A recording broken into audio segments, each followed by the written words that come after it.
Maintenant, que signifie sanctifier le nom de Dieu?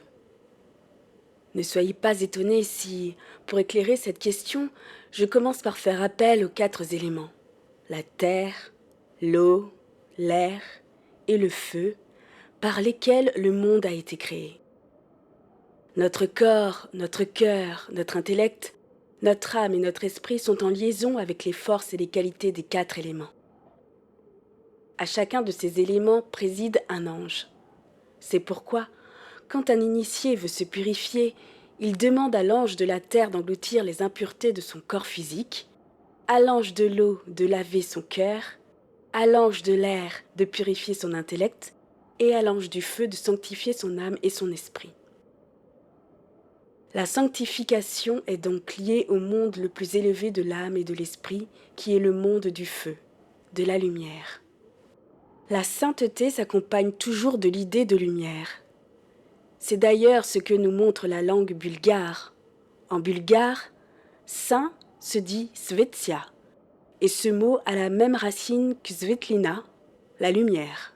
Le saint, donc svetsia, est un être qui possède la lumière, svetlina. Tout est allumé en lui. Il brille, il rayonne. D'ailleurs, ne représente-t-on pas toujours un saint, la tête auréolée de lumière? La sainteté est une qualité de la lumière, de la pure lumière qui brille dans l'esprit. Seul ce qui est pur peut purifier, seul ce qui est saint peut sanctifier. Donc seule la lumière peut sanctifier, puisqu'elle est elle-même sainteté. C'est dans la plus grande lumière de notre esprit que nous devons sanctifier le nom de Dieu. Le nom représente, résume, contient l'entité qui le porte, et celui qui prononce le nom de Dieu en s'imprégnant de la sainteté de la lumière est capable de l'attirer, de le faire descendre dans chaque chose, de sanctifier tous les objets, toutes les créatures, toutes les existences.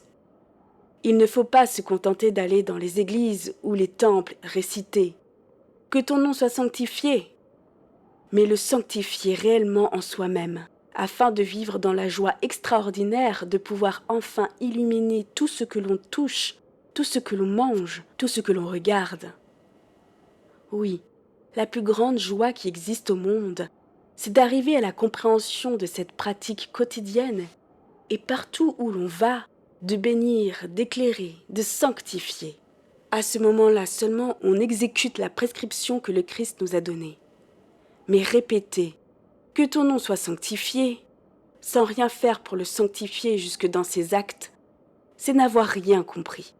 En prononçant le nom de Dieu, en l'écrivant, déjà l'homme se lie aux forces divines, et il peut les faire descendre jusque dans le plan physique. Mais ce travail commence dans sa tête. Que ton nom soit sanctifié concerne l'esprit, la pensée.